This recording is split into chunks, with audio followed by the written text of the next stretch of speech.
Jamais sans la grâce, une dévotion matinale qui vous connecte à la pensée de Dieu et vous donne la provision du ciel au quotidien.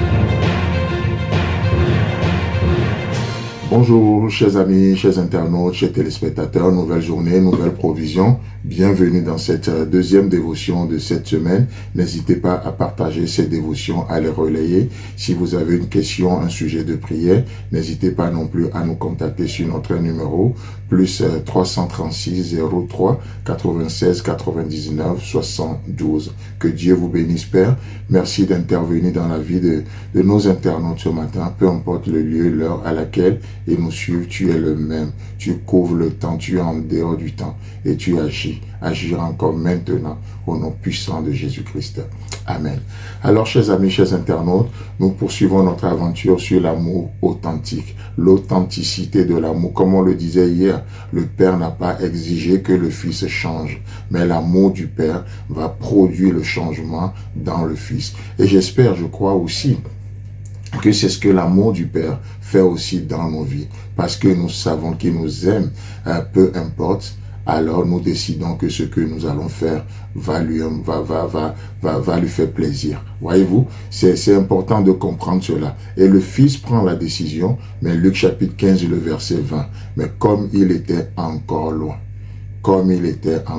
je ne sais pas quel jour nous parlions de ça, mais nous disions que aussi bonne que puisse être une œuvre, elle est toujours insuffisante de nous rapprocher de Dieu. La seule chose qui nous rapproche de Dieu, c'est le sang versé, l'œuvre accomplie. Et Dieu agit, et il agira comme il agira encore aujourd'hui dans nos vies à cause de ses compassions. Et comme il était encore loin, son Père le vit. Oh, parfois nous pensons que Dieu ne nous voit pas. Nous pensons que parce que nous sommes assis dans les ténèbres, Dieu ne peut plus nous voir, les ténèbres nous cachent. Mais la Bible dit, le psalmiste dit, oh, même si je suis assis dans les ténèbres, l'Éternel devient ma lumière et les ténèbres se dissipent.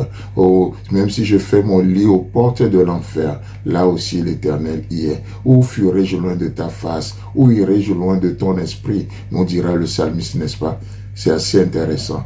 Alors qu'il était encore loin, son Père le vit et il fut ému de compassion. Parce que ému de compassion, alors le Père, le Tout-Puissant, va quitter le ciel pour la terre. Il va entreprendre le plus grand des voyages, le plus long des voyages, le plus extraordinaire des voyages. Il va quitter le ciel pour la terre. Waouh, assez intéressant, n'est-ce pas? Et il va s'humilier lui-même jusqu'à la mort, jusqu'à la pire des morts. Ça parle, n'est-ce pas? Juste de découvrir cet amour sanglant du Père pour des fils prodigues que nous sommes, pour des filles prodigues que nous sommes. Le Père court, il court. Et il courut, se jeta à son cou et le baisa. Non seulement le Père court vers nous, mais qu'est-ce qu'il va faire? Qu'est-ce que nous voyons encore dans la parole de Dieu? Là, dans ce passage, on a vu que le Père court, n'est-ce pas?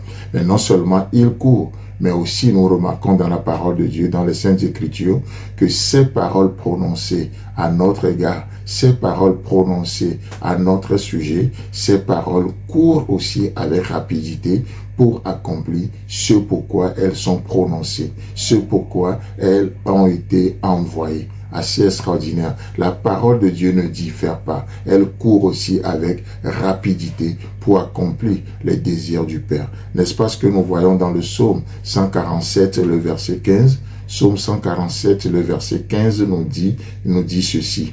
Il envoie ses ordres sur la terre et sa parole court avec vitesse. Waouh!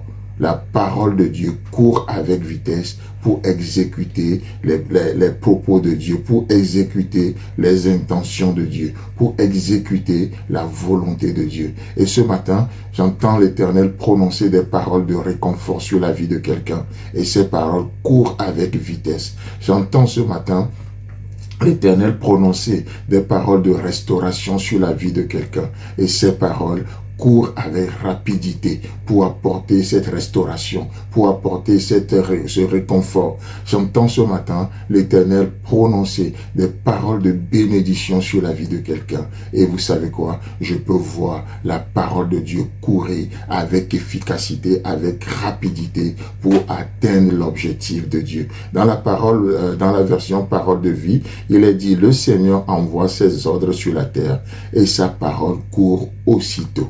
La parole de Dieu court aussitôt pour apporter ce pourquoi Dieu l'a libéré, ce pourquoi Dieu l'a prononcé. Chers amis, chers internautes, que Dieu te bénisse et Dieu voulant, on se retrouve demain. Si vous avez aimé cette émission, parlez-en à vos amis.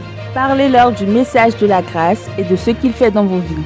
Pour un sujet de prière, une question ou pour devenir partenaire, contactez-nous au 00229 94 75 80 20. Que Dieu vous bénisse et à la prochaine. En attendant, pensez avec Dieu.